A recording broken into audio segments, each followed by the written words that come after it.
Defund DOC is a movement in belief. Our mission is to stop oppression, exploitation, and bring about relief. Raise awareness, open eyes to the corruption in our midst. It's a higher way of thinking, but I'm sure you'll get the gist.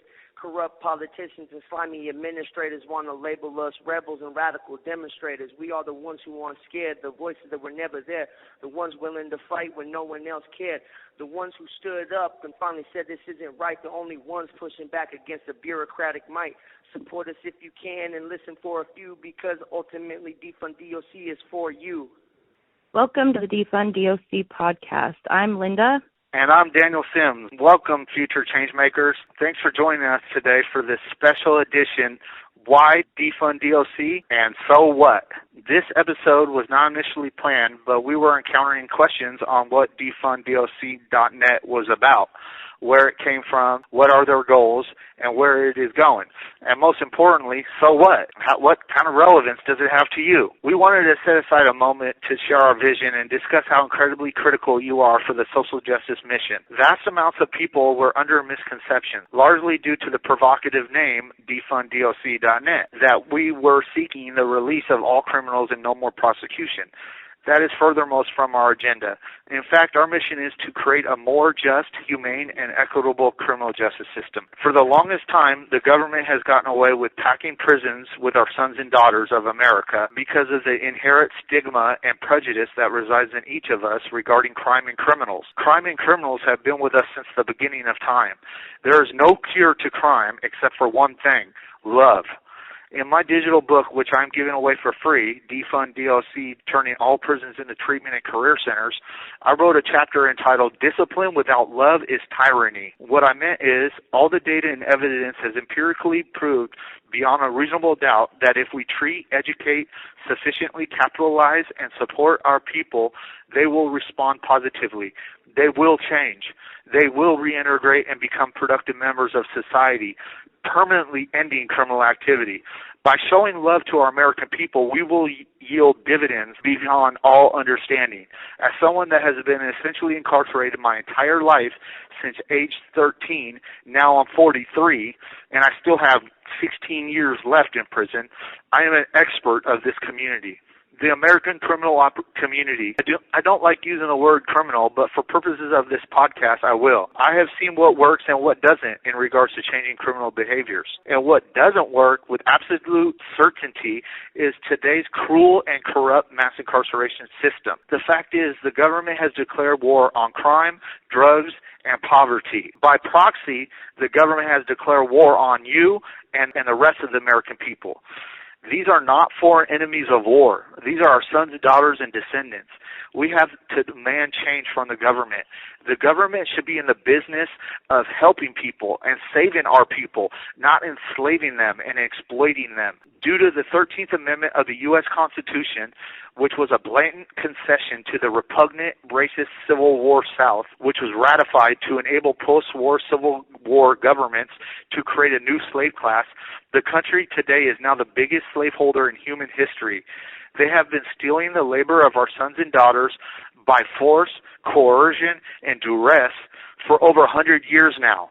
Within the last 50 years, since the 1970s, when the racist government of Nixon was trying to combat black power political movements, he enacted the war on drugs and crime by instituting sweeping laws and regulations that criminalized virtually all vices that they believe African Americans partook in. The racist alt-white privileged elite and state legislators followed suit. Remember, I'm a white person too, so I can speak on this with absolute credibility to my fellow Americans, regardless of race, to convey the truth of this evil and wicked system. Now the mass incarceration system is no respecter of race. All it is concerned about is class. Yet it's usually the marginalized of minorities and the poor and mentally ill that get ensnared by it. If you have vast sums of cash, you can hire competent counsel, experts to dispute every fiber of the government's case, investigators to find alternative suspects, psychologists to humanize, mitigation experts to reduce sentences, and countless other trial tactics such as extensive motion practice and favorable plea negotiation that poor defendants dependent upon public defenders never see. Therefore, the system is rigged from the start to the finish. It is intended to be a fast food conveyor belt with no concern of innocence, fairness, or even justice. Upon enactment of these laws, the politicians use their bully pulpit in the mass media, just like the hate-filled ones today in both major political parties, Democrat and Republican, to demonize and dehumanize our troubled sons and daughters that happen to commit a crime. From that moment in the 1970s until today, mass incarceration exploded fiercely. Please note the danger, listeners. If we continue on this trajectory based on past data, within 70 years, half of the American people will be a felon, in prison, jail, or on probation. It is a disgusting future. Essentially, we will have two classes of people, the elite ruling class and the slave class. Sure, some will put themselves up the arduous social ladder to become an elite ruling class member, but it will be at the expense of the half their friends and family being slaves to the government. The thing is, listeners, the government has hoodwinked and swindled us. They use our inherent prejudice and dislike of crime and criminals to essentially enslave us and our descendants. Check this out. If you happen to be saying to yourself that you have never committed a crime and most likely never will, please beware. Today there are incredible technological advancements that will practically guarantee that you, your loved ones, or your descendants will be charged with a crime someday. Don't believe me? Okay, think of this. There are DNA databases, genealogical databases, fingerprint databases, facial recognition software databases, tax and banking databases, 24/7 video surveillance databases, thanks to Ring and other such voluntary surrendering of surveillance data. There's criminal history databases, which on a side note are a violation of our constitutional right against double jeopardy, according to our country's founders. The government was not allowed to put you twice at jeopardy for the same parking, speeding, or criminal offenses, yet they do it corruptly with impunity across the country. That's a topic for another episode. Nevertheless, there's social media, online search engines, and online tracking databases, which the government receives without any oversight by simply buying it from marketing data brokers.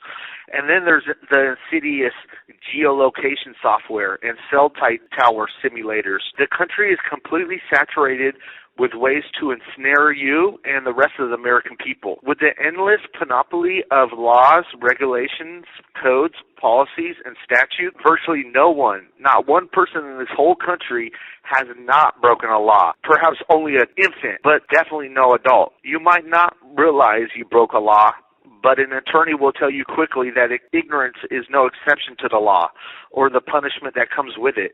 You might have wrote a wrong numeric digit in your taxes or stated an inflated income or assets on your banking, credit card, or loan documents. Maybe you express false information to someone online, telephonically, or through the mail. These are all felonies that carry significant prison time, yet most have committed them. There's countless other examples, too many to list here, but the point is, no matter who you are, where you're from, or what you believe, you or your family have committed a crime somewhere. All it takes is for a creative, overzealous law enforcement officer or prosecutor to connect you to the right database and then the right crime. After that, you will be convicted, no matter your innocence, culpability, or standing in the community. The old adage that prosecutors can indict and convict a ham sandwich is horribly true.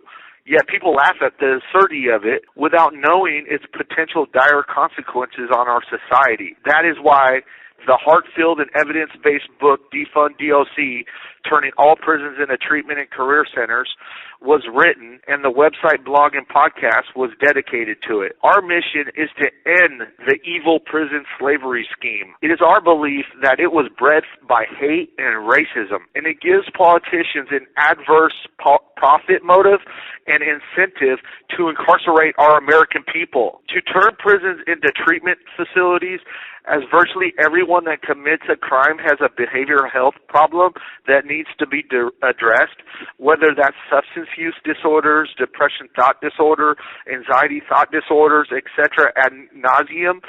The list of mental health disorders affecting our troubled people is endless, and the childhood trauma root causes that actually propelled the disorders are vast. Data suggests that 60% of males were sexually abused, and the statistic for women is extremely higher at almost 90%. When I spoke about my story in my book, Hopeless in Seattle, A Foster Kid's Manifesto, which I highly recommend and ask you to get a digital copy of, along with both of my other books, all for the price of one book, only $14.99. Anyway, when I published that book and others in prison read it, I was greatly surprised. I thought I would face considerable ridicule, hostilities, ostracism, but what I actually encountered was people coming up and sharing their stories of abandonment, foster care, sex and physical abuse, and severe traumas during childhood. Literally every male in prison has suffered some deeply disturbing childhood trauma from my experience. Therefore, we should say mass incarceration has preyed on traumatized victims. Not solely childhood trauma either. Veterans are the highest growing segment in prison. Veterans with no childhood traumas go and fight for our country as patriots for the free world. Yet when they come back, their war trauma is being criminalized by the American government. The fastest growing segment in prisons are our veterans. So the government is rewarding thousands of our patriotic, honorable warriors, is cruelly sentencing them, warehousing them in brutally violent prisons, enslaving them, and failing to treat and every other incarcerated American so that they return back whole. Politicians repeated the ugly, evil practice of denying meaningful education to people to keep them enslaved, similar to slaveholders in pre-Civil War era disallowing slaves to even read, and segregationists during apartheid by underfunding African American schools so they received insufficient and inferior schooling. Likewise, today politicians have been systemically underfunding education in prison. They spend vast more money on bullets, weaponry, razor wire, and technologies to keep our people oppressed and unable to access effective educational opportunities. It is despicable. They strip our people of their identities and install them in artificial environments that make them worse. They are indoctrinated by the guards to make themselves think that they are worthy only of concrete bars and concrete walls. They are themselves trained to treat prisoners as manipulators, liars, thieves, etc., as if their bad decision dictates their lifelong membership in the criminal class. They begin to believe they deserve the rough, harsh, and cruel treatment, such as long sentences, solitary confinement, enslavement, exploitation, and that will never escape that criminal class. Prison administrators reinforce the maltreatment by constantly issuing disorientating and traumatizing diesel therapy and diesel treatment. Prison profiteers have furthered the scheme by extracting eye-popping billions from prisoners, their families, their friends, and their communities, charging exorbitantly high and inflated prices for inferior and inadequate products, foods, and services. You can see it firsthand with the property sold on www.wapackages.com or www.secures.com and the myriad of other parasitic vendors profiting off the misery of our troubled American people. This has worked flawlessly. Across this country, the recidivism rate is at an astounding 82%.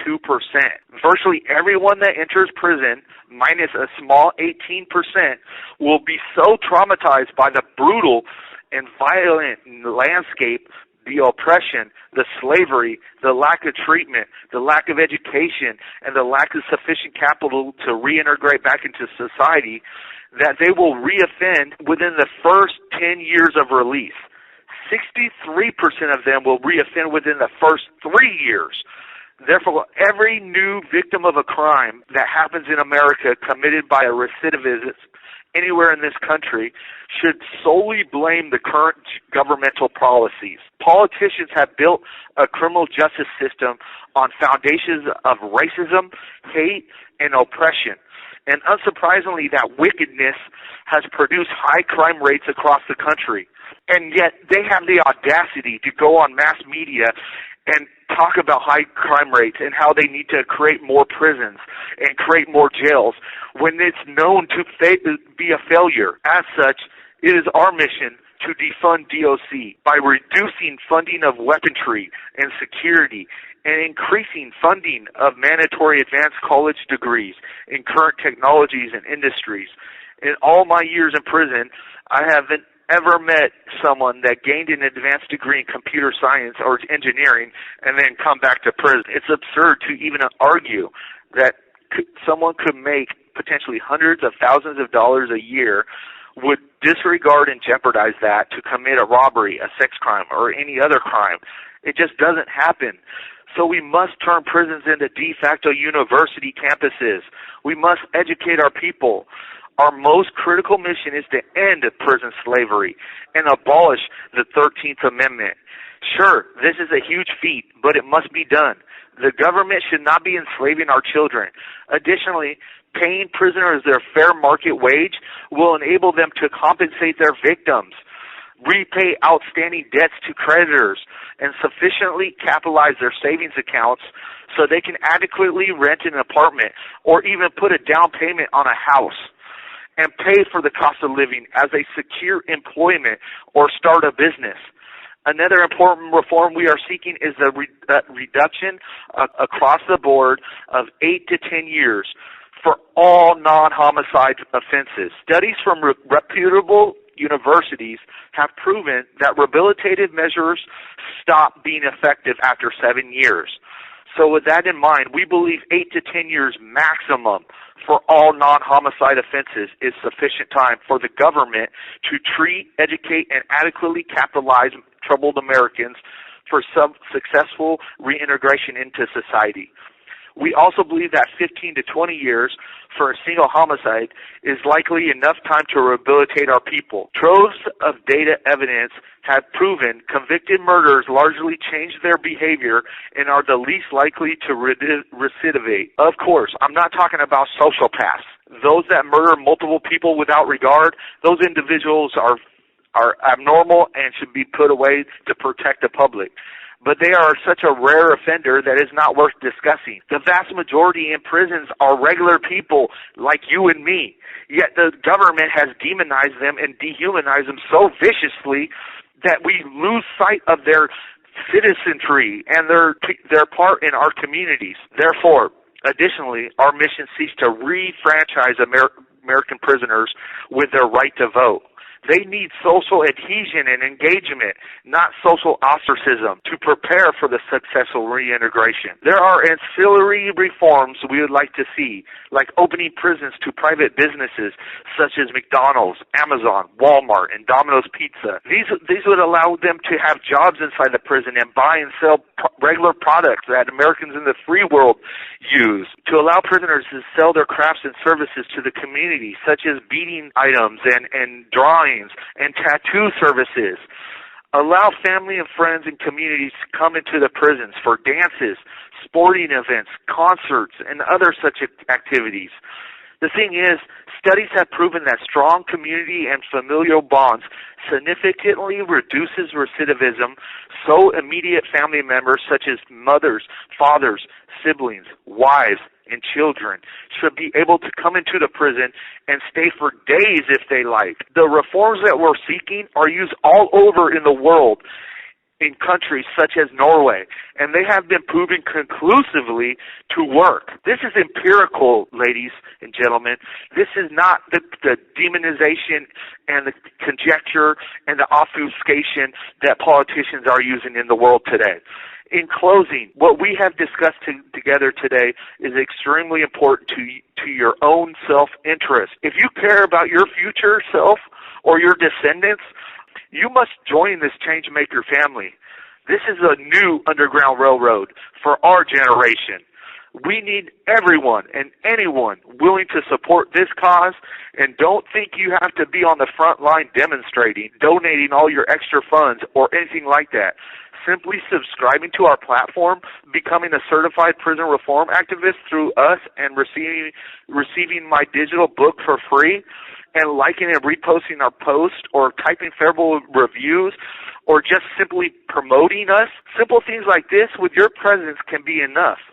We accept you as you come. As Linda will tell you, we greatly need like-minded people on social media because the hate our mission generates is so troubling, it is stunning. Politicians, mass media, government officials, and some political fanatics full of hate and evil do not want you to know the truth and how cruel and corrupt mass incarceration is and how much of a failure it is. Taxpayers are funding the biggest slave class and their inevitable recidivism in world history. The atrocities are outrageous, but we are on the right side of history.